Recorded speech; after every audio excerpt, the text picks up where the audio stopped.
The Silence of Eclipsera. Part 1, The Thawingverse. The awakening was not a sound, but a slow, thawing ache in bones of calcified light. For Xylar, first archivist of the Eternal Giants, it began as a dream of ocean currents, the warm, psychic tides of the living Mars that had perished 900,000 years before. In the dream, he was young again, standing on the crystalline promenade of Opsia as the twin moons rose over the global ocean. The water was not merely water, it was consciousness itself, a vast planetary mind that sang in frequencies the giants could feel in their marrow. Each wave carried thoughts, memories, the accumulated wisdom of 1 billion years of evolution. The coral spires of the city rose around him like frozen music, their bioluminescent cores pulsing in harmony with the ocean's song. He remembered his initiation into the archives, the moment when the elder archivists had opened his mind to the full symphony of Mars. The planet's core was not molten iron but living crystal, a vast neural network that connected every creature, every plant, every grain of sand into a single, unified consciousness. To live on Mars was to never be alone, to always feel the gentle presence of the world itself, cradling you in its awareness. In the dream, he watched the Lantern Festival, where millions of giants released spheres of captured starlight into the sky, each one encoded with a memory they wished to share with the planetary mind. His own lantern had contained his first understanding of mathematics, that beautiful moment when he realized that numbers were not inventions, but discoveries, eternal truths waiting in the fabric of reality itself. He watched it rise and merge with the others, a constellation of consciousness ascending to join the song. The coral spires hummed, the ocean sang, the moons cast their double shadows across waters that whispered of eternity. And then, note by painful note, like a symphony interrupted by silence, the dream dissolved. He felt the life song of the planet humming through the coral spires of Opsia fade into static. The warm psychic embrace of the planetary mind grew cold, distant, and finally, nothing. Just the void. Just the terrible, suffocating absence where a world's consciousness had once lived. The dream shattered completely, and Xylar opened eyes that had been closed for longer than most civilizations endure. The cold, silver light of the Eclipsera's cryo hall pierced his consciousness like a blade of ice. He rose from his crystalline sarcophagus, his 9-foot frame unfolding with the stiffness of millennia. Each movement was an act of will, his muscles fighting against the entropy that had tried to claim them. The intricate silver tracings on his skin, the permanent neural tattoos that marked him as an archivist, glowed faintly in the dim light, pulsing with his returning consciousness. Around him, in a chamber vast enough to hold a mountain, thousands of his kin were stirring. The cryo hall stretched beyond sight, its ceiling lost in darkness, its floor a geometric perfection of sarcophagi arranged in mathematical patterns that pleased the eye and soothed the mind. Each crystalline coffin contained a giant, each giant a repository of knowledge and memory deemed too precious to lose. The collective hum of their reawakening minds was a slow, rising chord of confusion and ancient hope. After 900 millennia of silence, the mental chorus began again, tentative at first, like musicians tuning their instruments after an age of silence, then growing stronger as mind found mind across the psychic network that bound them. I dreamed of the ocean, one mind whispered. I dreamed of the sun, before it betrayed us, answered another. I dreamed we had been sleeping for only a night, and that when we woke, the world would be as we left it, came a third voice, trembling with grief already reborn. Xylar reached out with his mind, feeling the texture of their collective consciousness reforming. It was diminished. Only 10,000 minds where once there had been billions. But it was still there. Still them. The Eternal Giants endured, even if their world did not. He pulled himself from the sarcophagus with movements that felt both ancient and newborn. His first steps in 900,000 years were uncertain, but muscle memory older than human civilization guided him. Around him, others were rising too. Scientists and artists, philosophers and engineers, the last seeds of a dying world preserved in crystal and hope. Their mothership, the Eclipsera, was no mere vessel of metal and wire. It was a creature of bioluminescent alloy and woven bone, a final, living monument to their lost world. Its corridors pulsed with a soft, internal light like the bioluminescence of the deep ocean trenches it was built to mimic. The walls were not built but grown, shaped by the same bioengineering mastery that had once transformed Mars itself into a paradise of living architecture. Xylar had watched it being born in the final, desperate years before the evacuation. The Eclipsera had started as a seed, a single crystal of programmed matter no larger than his fist. They had fed it the raw materials of a dying world: the iron from the planetary core, the carbon from the dying forests, the calcium from the bones of creatures that would never evolve again. The ship had grown like a plant grows, like a child grows, cell by cell and chamber by chamber, until it was large enough to hold the last dreams of a species. Its hull was alive, capable of healing itself, of growing new sections if needed, of consuming interstellar dust and converting it into energy and matter. For an age, it had drifted in the silent dark beyond the Kuiper Belt, a ghost ship waiting for a signal that had never come. The plan had been simple: sleep through the catastrophe, let the sun's rage exhaust itself, then return home when Mars had healed enough to sustain life again. The solar flare that destroyed their world was supposed to have been survivable. Mars was supposed to have recovered. The calculations had been careful, triple-checked by the greatest minds their civilization had ever produced.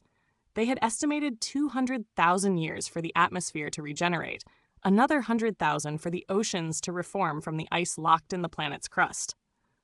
They had been wrong. Now its long pilgrimage was over. The Eclipsera's autonomous systems, patient as stone, had detected the threshold conditions and begun the awakening sequence.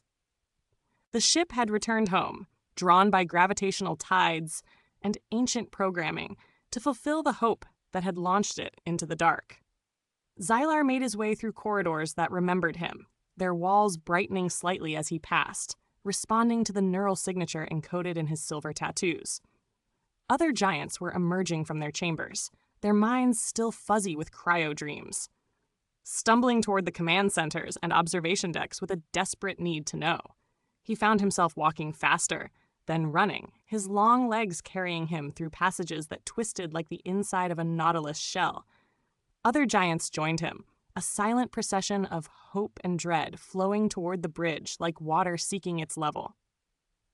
The bridge of the Eclipsera was not a room, but a living organism, its floor of polished obsidian reflecting the curved walls that were more window than structure. It was designed to make the crew feel as though they were floating in space itself, held only by will and purpose. The viewport that dominated the forward wall was less glass and more a seamless ripple in the ship's hull, an eye of the creature that was their vessel. The bridge crew stood like statues of sorrow on the deck, their minds radiating a grief so profound it was almost visible. They had woken first, hours before the others, as protocol demanded. They had already seen what awaited them. Status, Xylar projected, his thought voice a low baritone in the minds of the bridge crew.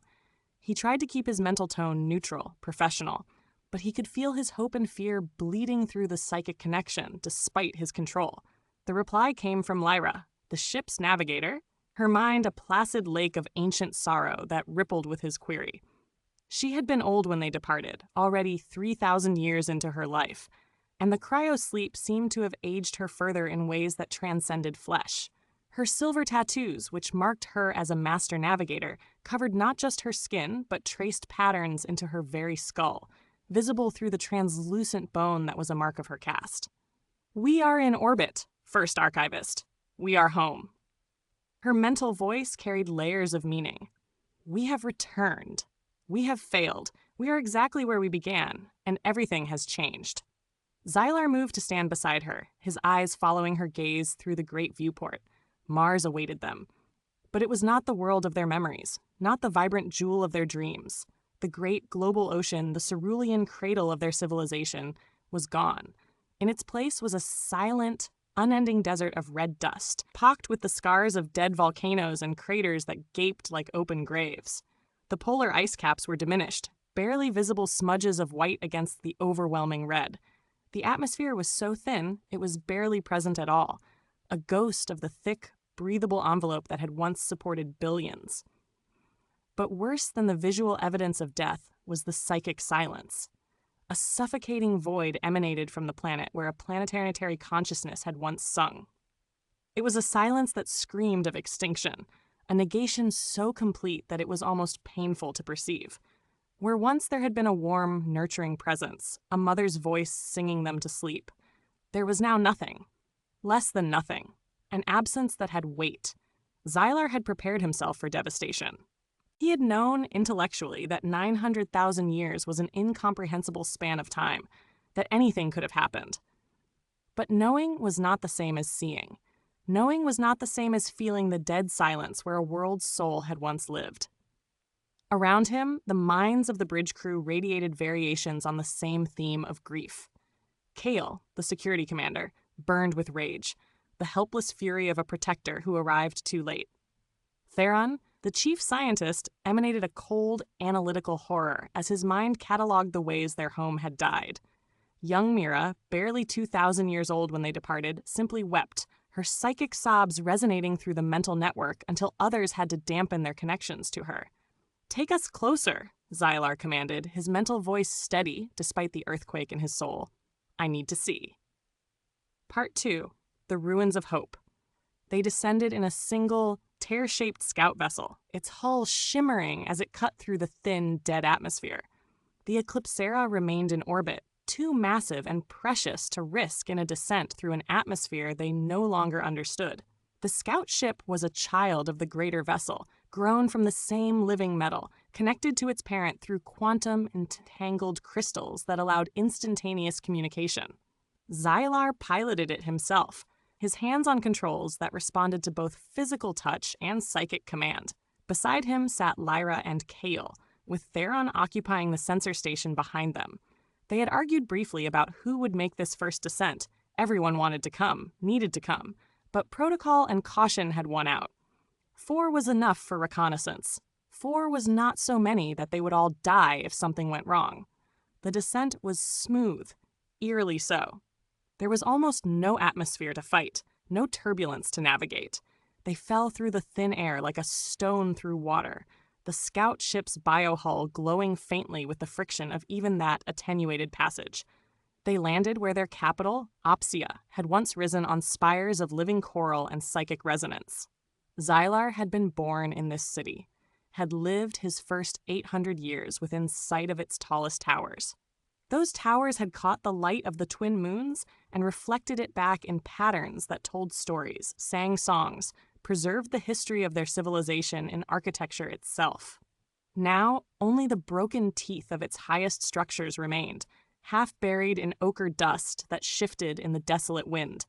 The coral spires, which should have been indestructible, living stone that grew stronger with age, were shattered and eroded, worn down by time and catastrophe into abstract sculptures of loss. The scout ship settled onto what might have once been a plaza, its landing gear sinking slightly into dust that had the consistency of talcum powder. For a long moment, none of them moved. They simply sat in the cockpit, staring out at the ruins of everything they had loved. "The air is breathable," Theron reported, his mental voice carefully neutral. "Barely. 4% of normal pressure, oxygen levels insufficient for sustained activity without supplementation, temperature 47 degrees below optimal, radiation levels elevated but not immediately lethal. We can survive out there for several hours." "Survive," Kale echoed bitterly.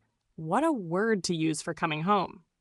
Xylar stood, moving toward the airlock with a determination that bordered on compulsion. He needed to touch it, to feel the soil of Mars beneath his hands, to make it real in a way that seeing through a viewport could not. The airlock cycled. The door opened. The thin, frigid air rushed in, carrying with it the scent of nothing. Mars had once smelled of salt and growing things, of the peculiar sweet, sharp aroma that their coral buildings produced, of ozone after storms and the mineral richness of tidal pools. Now it smelled of nothing at all, just cold and dust and absence. Xylar stepped out onto the surface, the frigid, almost non-existent air a phantom touch against his skin. His environmental suit, a living second skin grown from the same bioengineering that created the ship, adjusted automatically to the conditions, maintaining a thin envelope of breathable atmosphere around him. but he barely noticed. All his attention was on the ground beneath his feet. He knelt, placing a long-fingered hand against the dead earth. There was no hum, no life song from the planetary core that had once sung them to sleep. The crystal neural network that had made Mars itself conscious was gone, dissolved or destroyed or simply dead from 900,000 years of entropy. There was nothing, just dust and silence and the terrible weight of finality.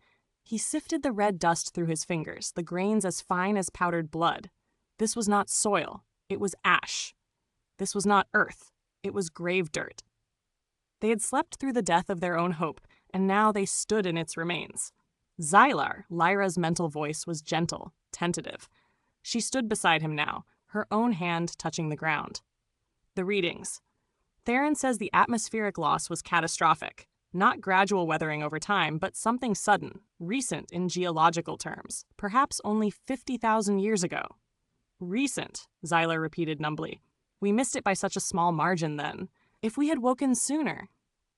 If we had woken sooner, we would have watched it die, Cale interrupted, his mental voice hard with barely controlled emotion. We would have died with it. Whatever happened, it was something we couldn't have stopped. They stood in silence for a time, each lost in private griefs. Then, as the mission parameters they had drilled into themselves over the centuries of preparation before cryosleep began to reassert themselves, they started to explore. Number, Part 3, Archaeology of the Self. The mission to find a renewed civilization became an archaeological dig of their own grave. Days turned into weeks of methodical, heartbreaking searching. They wandered the skeletal remains of their cities, the silence broken only by the whisper of the wind through broken towers and the soft sounds of their own passage. They found nurseries first, vast complexes where the young had been raised communally, educated by the planetary mind itself. The teaching pools, once filled with water charged with psychic resonance, where children had learned to swim and think and dream as one, were now dry basins filled with the dust of 900 millennia. The walls still bore faint traces of the murals that had decorated them, giants swimming with creatures that no longer existed, geometrical patterns that had taught mathematics through beauty, star maps showing the positions of constellations that had shifted beyond recognition. In one nursery, Lyra found a toy, a simple thing, a carved stone in the shape of one of the great ocean predators. It had been smoothed by countless small hands, worn by play and love until its features were barely recognizable. She held it in her palm, her mind radiating a grief so pure and complete that the others had to look away. I had one like this, she projected finally. We all did. They told us stories about the hunters of the deep, taught us to respect the ocean's power. I wonder whose child held this one. I wonder if they made it onto one of the evacuation ships, or if they... She couldn't finish the thought. They found libraries where the crystal data shards had been shattered by time and catastrophe. The giants had encoded their knowledge into crystalline structures that should have lasted millions of years, near indestructible archives of everything they had ever learned or created. But the shelves were filled with fragments now, broken shards that held only corrupted data or nothing at all. Theron spent days attempting to recover information from them, his mind interfacing directly with the remnants. But what little he could extract was damaged beyond comprehension. Random images, fragments of equations, the first few notes of a song that would never play again. They found amphitheaters where the echoes of their grandest philosophies had long since faded. These great open spaces had once hosted gatherings of millions, where the greatest minds of their civilization would debate the nature of existence, consciousness, ethics, and art. The psychic resonance of these places had been so powerful that even a memory of a speech given there could bring understanding to those who had not attended. Now the amphitheaters were silent, their acoustics meaningless without voices to shape, their psychic resonance chambers cracked and cold. In what had once been the Hall of Eternal Questions, where the greatest philosophers had posed problems for the planetary mind to contemplate, Xylar found an inscription still barely legible on a wall protected from the wind. It asked a question in the mathematical language of their people. What is the purpose of consciousness if not to witness and remember? What happens when the last witness falls silent? He had no answer. Perhaps now they never would. The grief was a physical weight, a pressure that threatened to crack the stoic composure they had maintained for ages. They had prepared themselves for disappointment, but not for this. Not for walking through the bones of their own civilization. Not for seeing the playgrounds where they had laughed as children now buried in dust. Not for finding their own homes and seeing how time had reduced them to rubble. Cale found what remained of the war memorial, a structure that had commemorated the only significant conflict in their recorded history, a brief, bloody war nearly 50,000 years before their departure, when a faction of giants had argued for aggressive expansion into the solar system, for conquest rather than contemplation. That war had lasted only 3 years, but had killed nearly 1 million giants before peace was restored, and the expansionists were exiled to the outer system. The memorial had been erected not to glorify war, but to remember the cost of abandoning their principles. Now it was just more rubble, but Cale stood before it for hours. His mind churning with thoughts, he kept tightly shielded from the others. They found art galleries where the molecular paintings, images encoded directly into matter at the atomic level, visible only to psychic perception, had degraded into random noise. They found concert halls where the resonance chambers that had shaped pure thought into music lay cracked and silent. They found research laboratories where experiments that might have lasted millennia had been abandoned mid-progress, the equipment corroded, the samples long since returned to dust. In a personal dwelling in what had been a residential district, Mira found something that broke her completely. A family shrine, a small altar where giants had honored their ancestors. On it were memory crystals, not the library shards containing data, but personal crystals, the kind that held the recorded thoughts and feelings of loved ones who had died. The kind that let you feel what your grandmother felt on her wedding day, or experience your great-grandfather's pride when he solved an impossible mathematical proof. The crystals were intact. With trembling hands, Mira activated one. For a moment, nothing happened. Then, like a dam breaking, a wave of pure emotion flooded through her. Joy, love, contentment. A mother holding her child for the first time. The sensation of tiny fingers wrapping around one large one. The overwhelming, fierce protectiveness that came with new parenthood. The crystal held no images, no words, just pure feeling, perfectly preserved across nearly 1 million years. Mira collapsed, sobbing, the crystal clutched to her chest.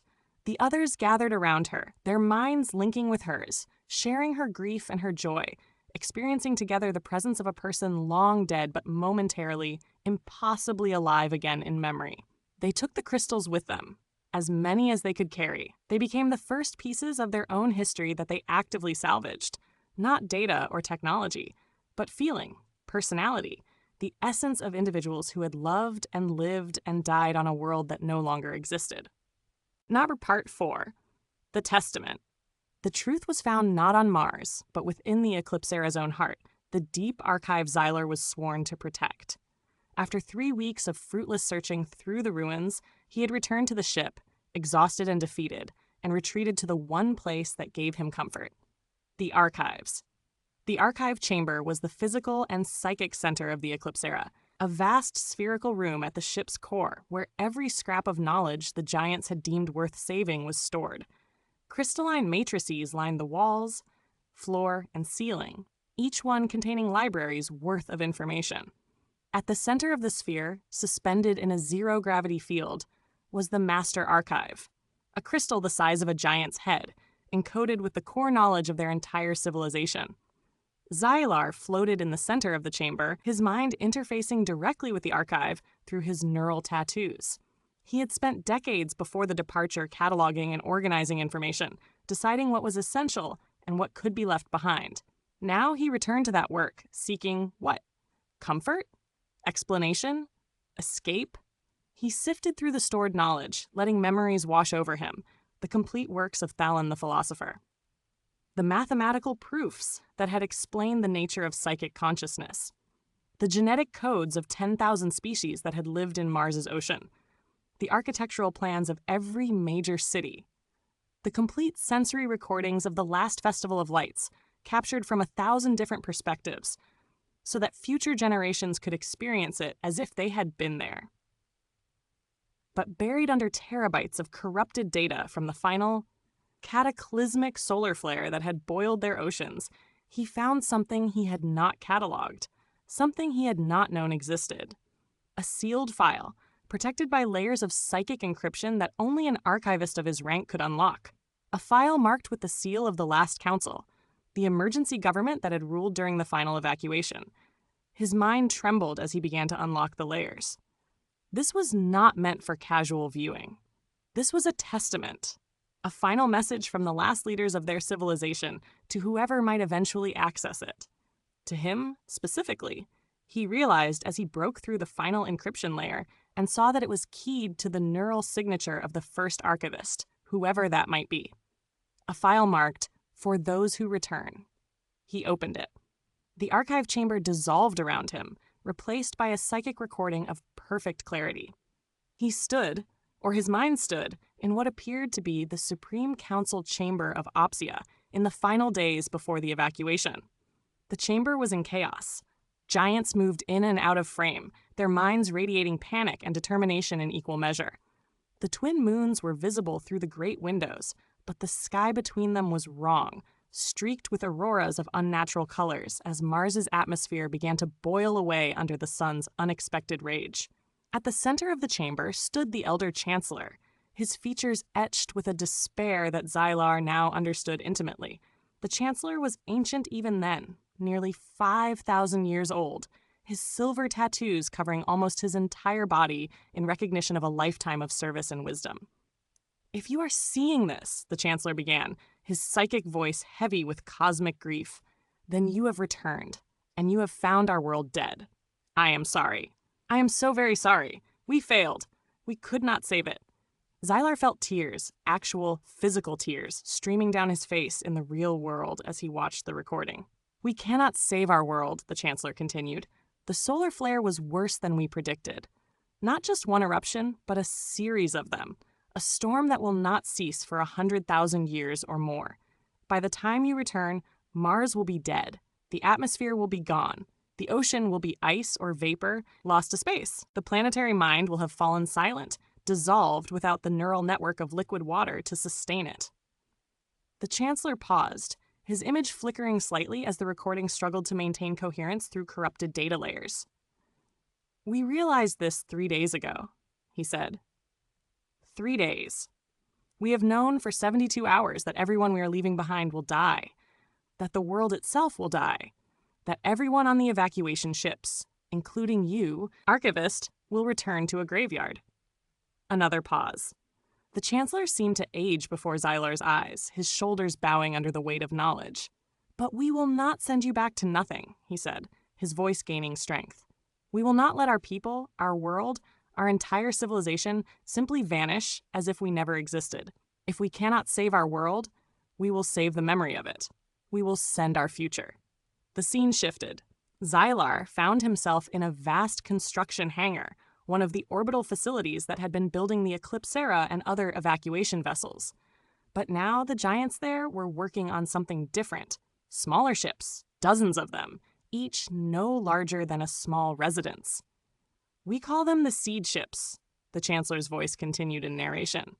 "We will not send our bodies into the void to wait for a renewal that will never come. We will send something more precious, our essence, our potential, the very code of our existence."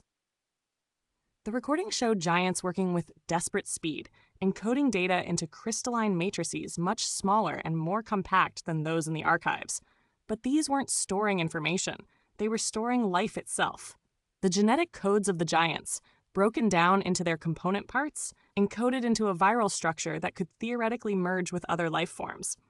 "We have found a world," the Chancellor said, and the image shifted to show a planet, blue and white and beautiful, swirled with clouds and gleaming with oceans. "The third world of our system, Terra. It is young, turbulent, violent with volcanism and weather beyond anything we ever experienced. But it is alive, gloriously, chaotically alive. Its oceans teem with primitive life, single-celled organisms that are just beginning the great experiment of complexity." Xylar recognized the planet even before the Chancellor named it. Earth. the humans' world. We do not know if this will work, the Chancellor admitted. We do not know if our genetic material can successfully integrate with their evolutionary path. We do not know what will result if it does. But we know this: we will not simply disappear. We will speak a piece of our song into Terra's evolutionary choir. Perhaps nothing will come of it. Perhaps the seed will fall on barren ground. Or perhaps, millions of years from now, something will emerge that carries a trace of what we were. The recording showed the seed ships being launched, dozens of glittering teardrops falling toward the inner system, toward the blue world that would become humanity's cradle.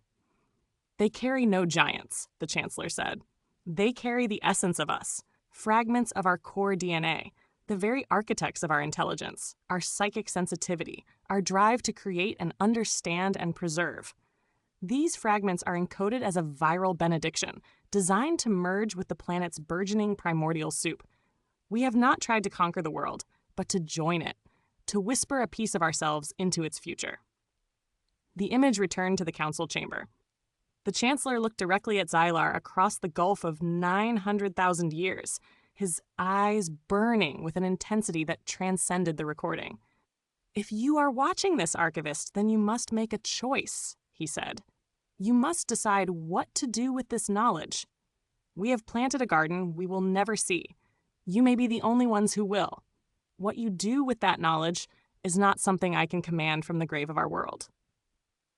The Chancellor's image began to fade, the recording degrading as it approached its end. "Remember us," he said, his voice becoming faint. "Remember that we loved this world. Remember that we tried. Remember that in our final hours we chose hope over despair, potential over certainty. Remember that we sent our children into the future, even knowing we would never see them grow. Remember." The recording dissolved into static, leaving Xylar alone in the archive chamber, his mind reeling from the implications. They sent their memories ahead, he thought, the realization a tremor that shook his soul to its foundation. They planted a garden they would never see. Part 5. The Children of Stars. With a dawning sense of awe and terror, they turned the Eclipsera's sensors toward Earth. The decision to look had not been easy. Xylar had emerged from the archives in a daze, his mind still processing what he had learned. He had called the senior crew to the observation deck and shared the recording with them, letting them experience the Chancellor's message as he had. The silence that followed had been absolute. Then Theron, ever the scientist, had spoken. "We need to scan Terra, Earth, for genetic markers. If the seeding succeeded, there should be evidence in whatever life forms evolved there." So they had repositioned the Eclipsera, using the ship's powerful drives to break from Mars' orbit and move toward the inner system. But caution and an instinct for self-preservation had kept them hidden. They took position in a silent orbit behind Earth's moon, a location that shielded them from the primitive but searching eyes of any potential inhabitants. From that vantage point, they deployed the full power of their sensors. The first scans had been atmospheric, searching for signs of life in the chemical composition of the planet's air. The results had been immediate and dramatic. Oxygen levels far higher than natural geological processes could maintain. Methane signatures, complex hydrocarbons, the unmistakable markers of a world teeming with life. "Life is there," Theron had reported, his mental voice trembling with excitement. "Not just microbial, complex life, abundant. This world is as alive as Mars once was, perhaps more so." But it was the second scan, the electromagnetic spectrum analysis, that had shocked them into silence. The planet blazed with artificial signals.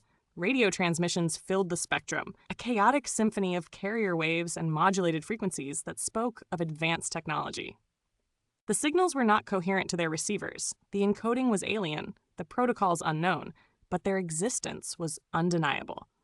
Earth had not just evolved life. It had evolved intelligence. It had evolved civilization. "Impossible," Kale had breathed. "The timeline is too short. When the seed ships were launched, Terra had only single-celled organisms. 900,000 years is nothing. It took Mars 40 million years to evolve from single cells to the first psychically sensitive species. How could..." "The seeding," Xylar had interrupted, understanding flooding through him. The chancellor said our DNA was encoded for intelligence, for self-awareness. If it successfully integrated with their evolutionary path, it could have dramatically accelerated their development. We didn't just plant a seed, we planted a fast-growing one. Lyra had activated the visual sensors then, bringing up a magnified view of the daylight hemisphere. They saw a world teeming with a frantic, chaotic, and brilliant life. Continents ablaze with networks of light, like scattered constellations on a dark sea. Not the soft, organic bioluminescence of Mars's cities, but harsh, electric light. Artificial suns burning against the night. The lights traced patterns. Geometric grids of streets, clusters marking cities, long lines connecting them in a web of transportation and communication.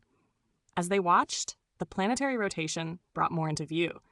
They saw towers of steel and glass that scraped the sky, crude but ambitious echoes of their own lost citadels. They saw vast cultivated fields in geometric patterns, an attempt to reshape the landscape to support life. They saw the scars of industry, mines, quarries, smokestacks belching darkness into the sky. And they saw the inhabitants. Theron focused the sensors on a populated area, magnifying until individual beings became visible. Tiny, fragile, bipedal creatures, their forms so different from giants, barely half their height, with soft skin unprotected by the natural environmental adaptation the giants possessed. They moved in crowds, in vehicles, in buildings of brick and concrete and glass. "Increase magnification," Xylar commanded. "I need to see them clearly." The image resolved further. A street in what appeared to be a major city, hundreds of the creatures moving in organized chaos, entering and exiting structures, operating machines, carrying objects, interacting with each other in ways that suggested complex social structures. They were so different. Where giants were tall and slender, these creatures were short and compact. Where giants' skin showed their neural tattoos and biomodifications, these creatures wore artificial coverings. Clothes, Theron identified them as, a concept the giants had never needed. Where giants communicated through psychic projection, these creatures made sounds with their mouths, their thoughts locked inside their heads, private and solitary.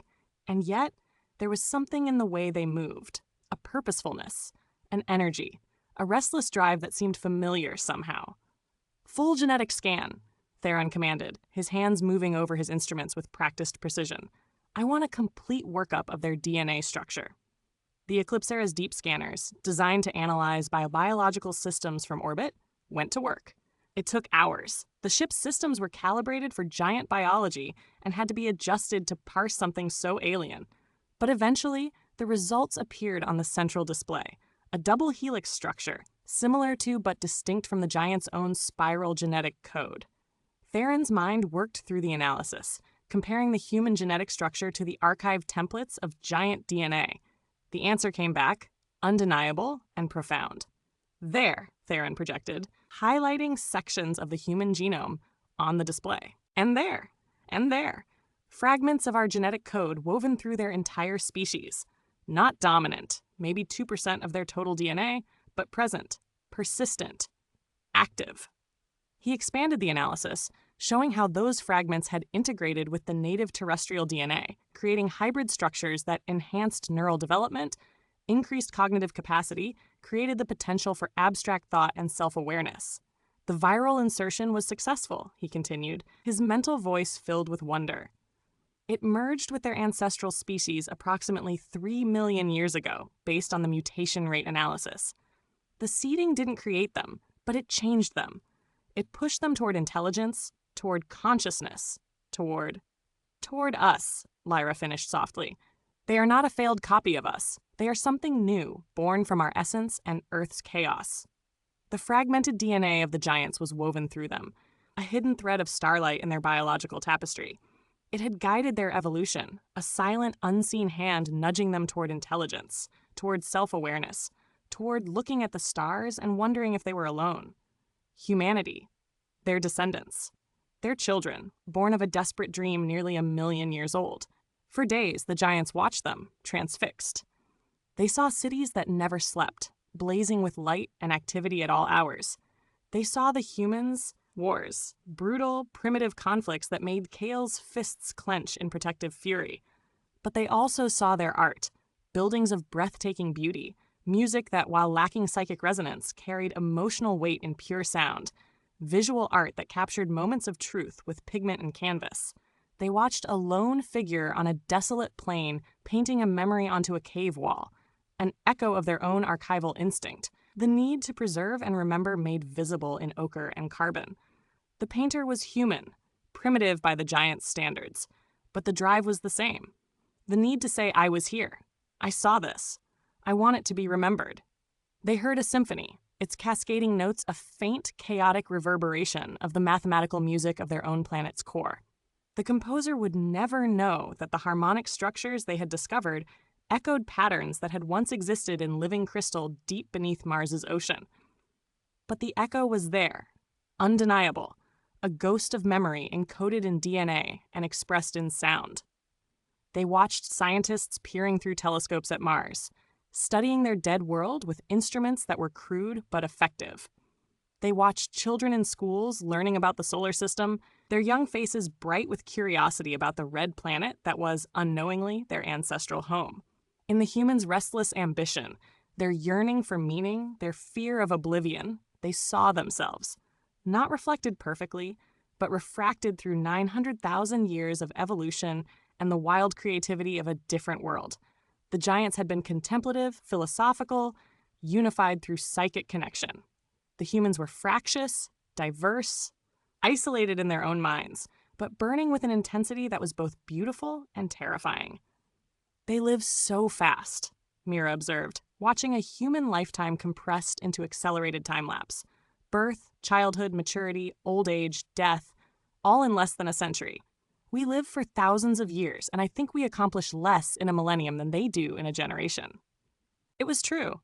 The humans' short lives seemed to drive them toward urgency, toward doing and making and achieving before their brief spark extinguished. The giants had always had time. The humans had to seize it. Part 6. The Great Debate. A great debate, the first in millennia, began in the silent halls of the Eclipse era.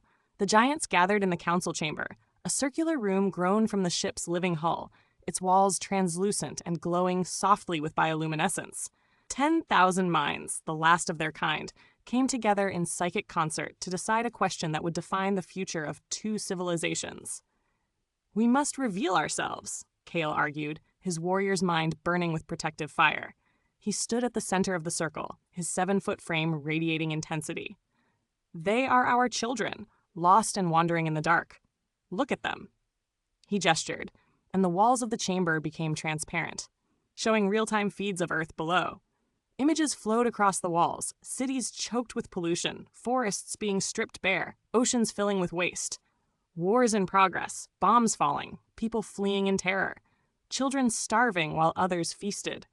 The desperate inequality and waste of a species that had not yet learned to think as one. They poison their own world, Kale continued, his mental voice sharp with urgency. They turn on each other in rage and fear. They have the gift of intelligence we gave them, but not the wisdom to use it. They are children playing with fire, and they will burn themselves and their world to ash if we do not intervene. We can guide them, lift them from their cycles of self-destruction. It is our duty as their progenitors, as the ones who gave them the very capacity for thought. We created them. How can we stand by and watch them destroy themselves? Murmurs of agreement rippled through the assembled minds. Many of the giants felt the same protective instinct, the parental urge to save their children from themselves. But Lyra rose to counter him, her ancient mind radiating a cold, clear caution. A duty to do what, Kale? Impose our memory upon them? Our ways? Our philosophy? She moved to the center beside him, her silver tattoos glowing more brightly as she marshaled her arguments. Their evolution is their own, born of struggle, she projected, her mental voice carrying the weight of her 3,000 years of wisdom. Yes, they carry fragments of our DNA, but they are not us. They are the product of Earth, its violence, its abundance, its chaos. They evolved in a world of predation and competition, not in the nurturing embrace of a conscious planet. Their aggression, their diversity, their isolation from each other, these are not flaws to be corrected. They are adaptations to their world. She gestured, and the walls showed different images. Humans creating art, humans building hospitals, humans rescuing strangers from danger, humans standing in solidarity against oppression. Look at what they have accomplished without our guidance, Lyra continued. They have created civilizations from nothing. They have domesticated their world, built cities, developed technology, created art and music and literature. They have done this alone, each mind isolated in its own skull, without the psychic connection that made everything easier for us. What they have achieved is extraordinary, precisely because it was so difficult. She paused, letting her next words carry full weight. Our appearance would shatter their cultures, their religions, their very sense of self. We would become their gods or their demons, but never their kin. Every belief system they have developed would be undermined. Every question about their origins, their purpose, their place in the universe, answered in a single moment, with no room for them to discover truth on their own. The garden has grown wild, yes, but it has grown. We have no right to prune it to our liking. Better that than watching them die, Kale shot back. Better to interfere than to witness their extinction. You speak of their accomplishments, but I see their trajectory. They are 300 years, perhaps less, from making their world uninhabitable. Their technology has outpaced their wisdom. They have nuclear weapons, Lyra. Weapons that could sterilize their entire planet. They have changed their climate through sheer industrial waste. They are in the process of causing a mass extinction of their own world's species. If we do nothing, we will watch our children commit suicide, and we will have failed them twice, once. Once when we died and left them alone, and again when we had the chance to save them and chose not to. And if we intervene and they reject us, countered Theron, speaking for the first time, if our presence drives them to even greater fear and conflict, first contact with an advanced alien species, their own ancestors no less, could fracture their civilizations beyond repair. Some would worship us, others would fear us, still others would see us as a threat to be destroyed. We could trigger the very catastrophe you seek to prevent.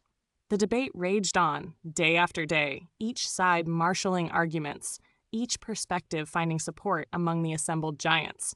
Xylar remained silent through it all, his gaze fixed on the shimmering blue marble visible through the transparent walls, a jewel of life in the vacuum. He listened to every argument, felt the weight of every perspective, through the psychic network that bound them all. He saw the beauty and the horror of it all. He felt the paternal pride. These creatures, these humans, had taken the genetic gift of intelligence and built something entirely their own. But he also felt the crushing loneliness, to be so close to their descendants, to see them struggling, and to be unable to simply reach out and help. And underlying everything was the profound weight of their choice. To make contact would be to end humanity's childhood forever. The moment the giants revealed themselves, humanity would know definitively that they were not alone, that they were not even entirely original, that their intelligence had been seeded by ancient aliens. Some humans would find that revelation liberating. Others would find it crushing. But none would be unchanged. The giants would become the central fact of human existence, the pivot around which all human thought would turn. To remain silent would be to condemn themselves to an eternity of hidden observation, ghosts at their own descendants' feast.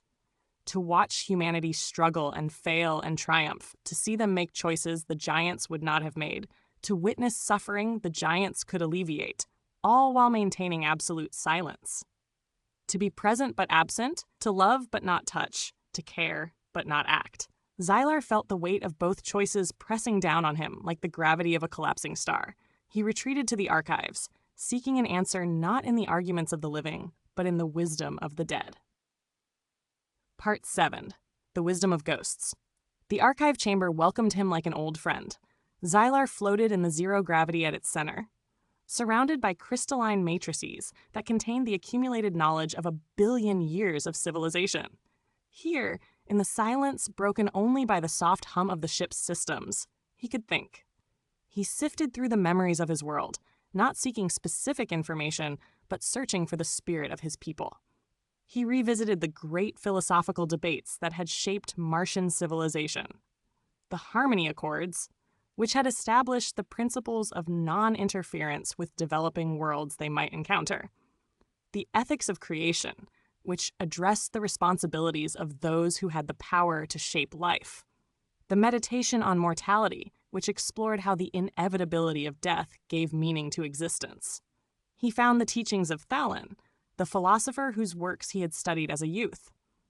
Thalen had lived 5 million years before the Exodus, when Mars was young and the giants were still learning what it meant to be a psychically connected species. She had written extensively about the balance between individual and collective, about the danger of allowing the many to subsume the one. The hive that thinks as one is not consciousness, Thalen had written. It is a machine of meat. True consciousness requires separation, the ability to disagree, to see differently, to be wrong and learn from error. The planetary mind of Mars is beautiful because it is not mandatory. We can join it or withdraw from it as we choose. We are drops in the ocean, but we are also distinct, and that distinction is sacred. Xylar thought about humanity, each mind locked in its own skull, unable to share thoughts directly. By Martian standards, they were tragically isolated, but by Thalen's philosophy, they were perfectly, necessarily individual. They had to work harder to understand each other, to build bridges of language and empathy across the void between minds. Perhaps that struggle was what made their connections, when they achieved them, more precious. He found recordings of the debate of first contact, a philosophical exercise that had occurred about 1 million years before, when the giants had seriously considered the possibility of encountering other intelligent life. The debate had been purely theoretical. They had never found other intelligent species, but it had produced a framework for thinking about such encounters. The conclusion of that ancient debate had been clear. Advanced civilizations had a responsibility to avoid interfering with developing ones, not because the developing civilizations were inferior, but because they deserved the chance to grow into themselves, to make their own mistakes, to discover their own truths. Intervention, even benevolent intervention, was a form of theft. It stole the experience of learning, of struggling, of achieving through one's own efforts. But that debate had never contemplated the scenario the giants now faced, encountering their own descendants, a species that existed because of their direct intervention in Earth's evolutionary history. Did they have greater responsibility because they had helped create humanity? Or less, because their role had been limited to planting a seed and letting it grow wild? He thought of the Chancellor's message, "We have planted a garden we will never see." A garden was not shaped by constant intervention. A gardener didn't stand over each seed, forcing it to grow according to a predetermined plan. A gardener planted, watered, provided the conditions for growth, and then stepped back to let nature take its course. The most beautiful gardens were those that had been given freedom to surprise their creators. Xylar pulled up the memory crystals they had salvaged from Mars, those precious recordings of individual lives and feelings. He interfaced with them one by one, experiencing the preserved emotions of giants long dead. Joy at a child's first psychic projection, pride at completing a mathematical proof, the bittersweet contentment of old age, looking back on a life well lived, the fierce determination of the final days before evacuation, the resolve to save something even if they could not save everything. He felt their presence around him, not as ghosts, but as memories given form. And he realized what he was looking for. Not rules or logic, but understanding. What had his people valued most? What had been the core of their civilization, the essence they had tried to preserve?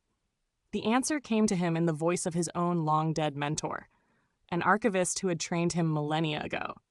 "We are memory keepers, Xylar.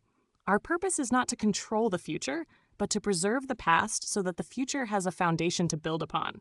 We give context, not commands. We illuminate, not dictate."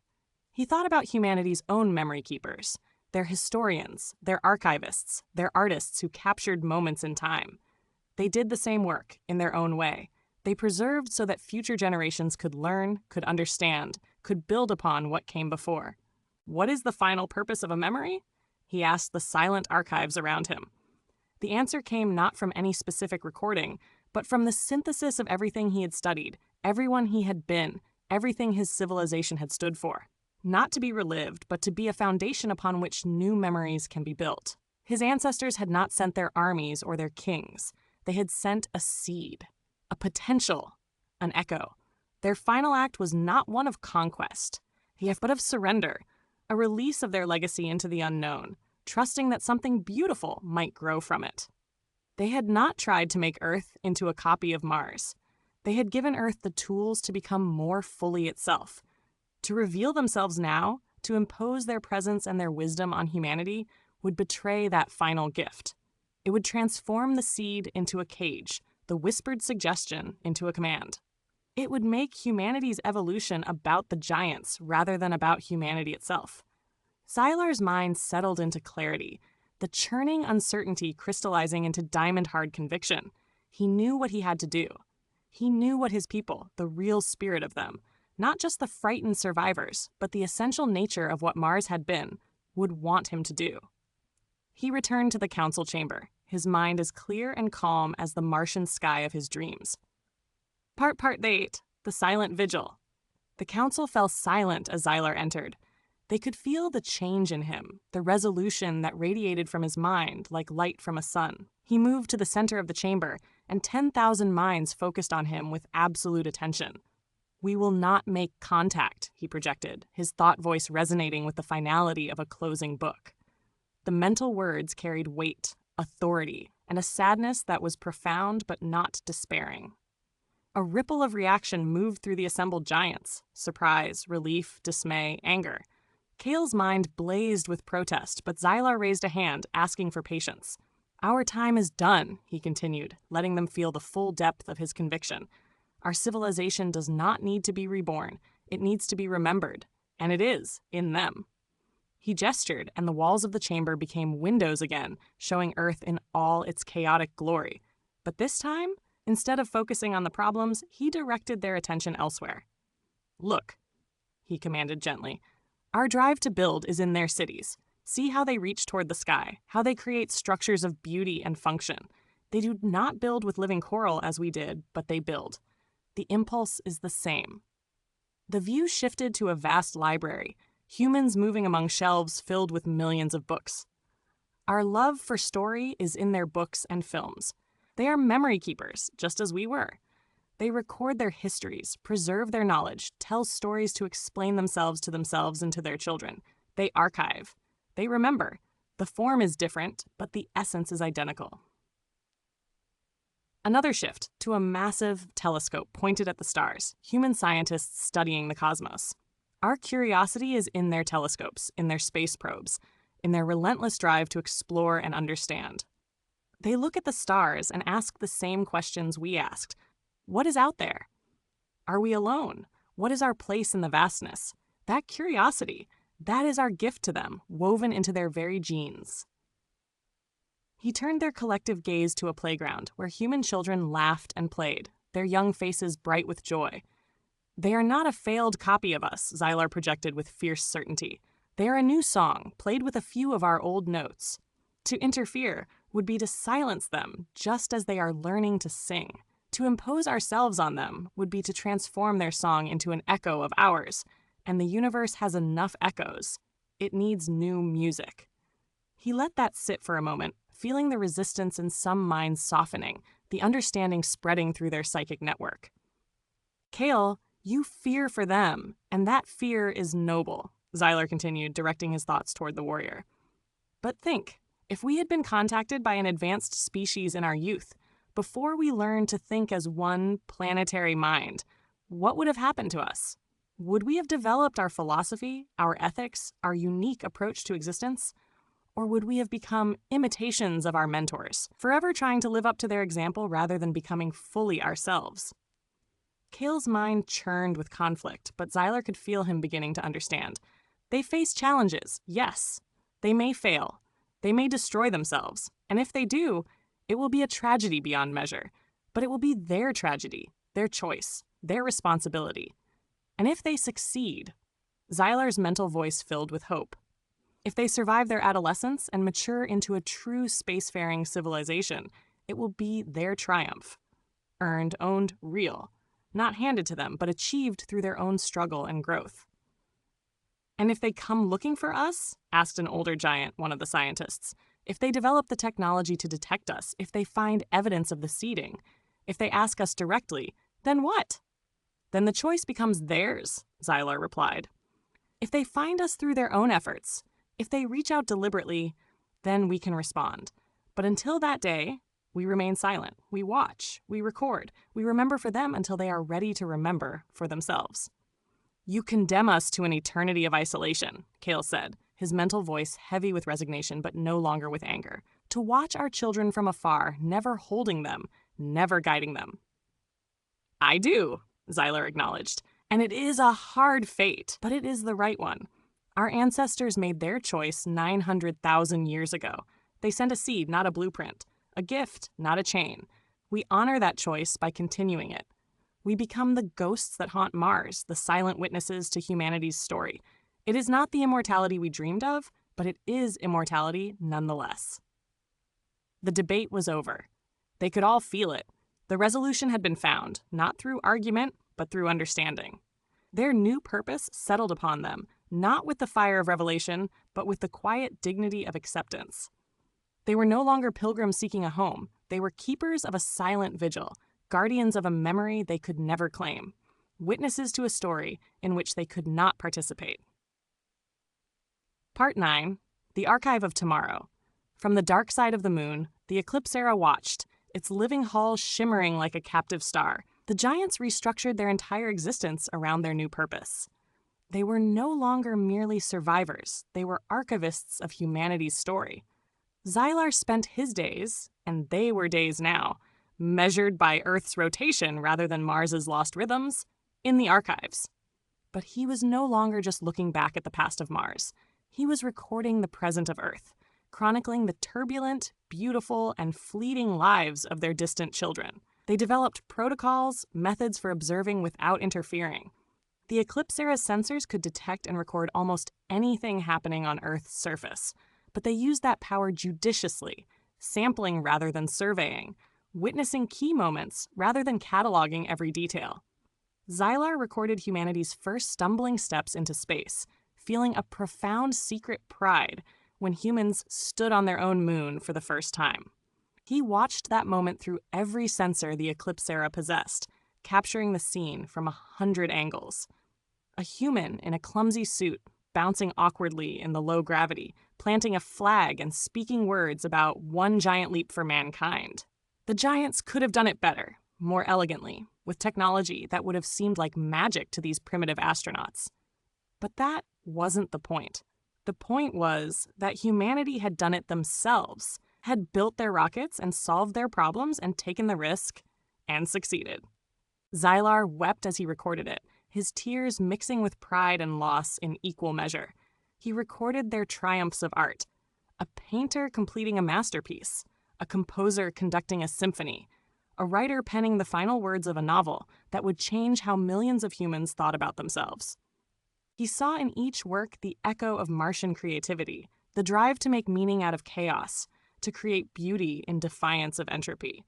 He recorded their triumphs of science, the discovery of DNA's structure, and he smiled at how close they came to the truth without knowing about the seeding.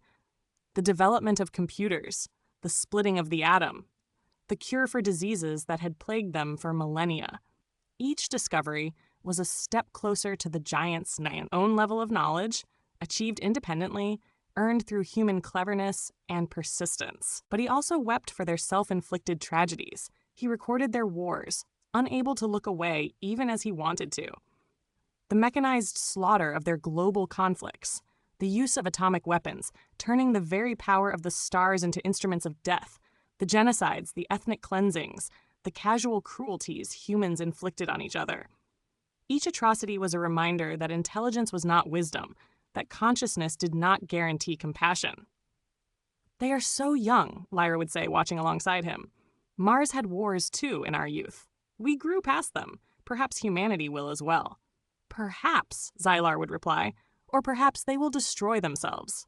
We can only watch and remember. The other giants found their own ways to participate in the vigil. Mira began collecting recordings of human children, fascinated by how quickly they grew and changed. She created an archive of childhood across cultures and centuries, preserving the sound of laughter and curiosity that was somehow universal. Theron focused on scientific developments, tracking humanity's growing understanding of their universe. He took particular interest in their space programs, the various attempts to reach other worlds. They will find us eventually, he predicted. Perhaps not in our lifetimes, but eventually. They are too curious not to. Kale, the warrior, found an unexpected calling in recording acts of human courage and compassion. He collected stories of people who sacrificed themselves for others, who stood against injustice, who protected the weak. If I cannot protect them, he explained, I can at least honor those among them who do. The giants developed a ritual. Once per Earth year, they would gather in the council chamber and share their findings, creating a collective archive of humanity's story. They would experience together the best and worst of what their descendants had accomplished, celebrating triumphs and mourning tragedies. Over decades and then centuries, the archives grew. Xylar organized the information carefully, creating a structure that would allow future giants, or perhaps future humans, if contact ever occurred, to understand the full sweep of human history. He included context, analysis, but most importantly, he preserved the raw reality of human experience. He recorded the fall of empires and the rise of new nations, the invention of the internet and the transformation of human communication, the slow, painful awakening to environmental crisis and the beginning of efforts to address it, the continued exploration of space with probes sent to Mars itself, and the giants had to suppress their desire to somehow guide those probes toward the ruins of Opsia to show humanity what had been there before them. Not yet, Xylar would remind them. They must find it on their own or not at all. The giants watched as humanity developed artificial intelligence, creating minds of silicon and electricity. They watched as humans began to manipulate their own genetics, taking the first steps towards shaping their own evolution. They watched as the first discussions of settling other worlds began, as humans dreamed of becoming a multiplanetary species. They will do it, Theron said with certainty. They will leave Earth and spread through the solar system. They will come to Mars. And then we will face another choice, Xylar finished. But not yet. For now, we watch, we remember, we bear witness to the unfolding of our legacy. Part X, the Elegy. Written in stars. 300 years after the giants had returned to the solar system, Xylar stood alone in the observation deck, watching Earth turn below. He was old now, even by giant standards. Nearly 7,000 years he had lived, and he felt every one of them. The cryosleep had preserved his body, but could not stop the slow accumulation of memory and experience that was the true burden of age.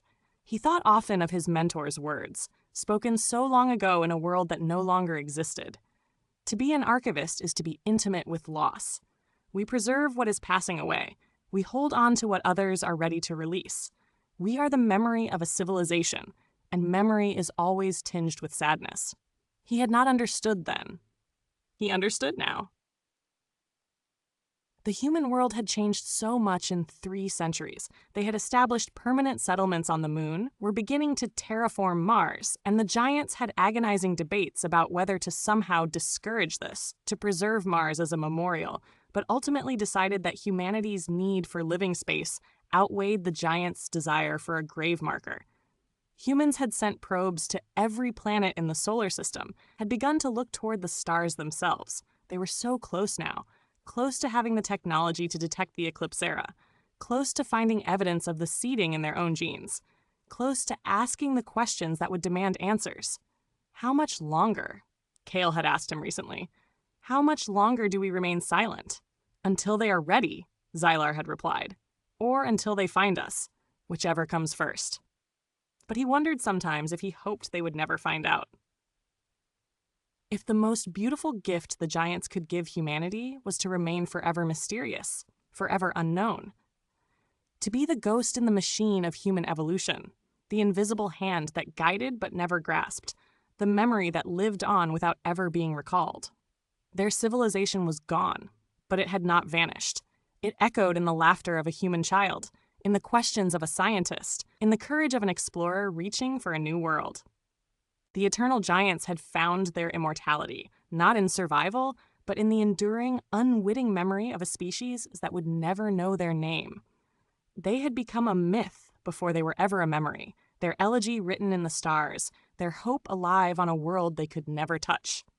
And perhaps Xylar thought, as he watched a human spacecraft arc gracefully toward Mars, perhaps that was enough. Perhaps the truest form of love was to let go, to give without asking for acknowledgement, to shape without controlling, to influence without dominating.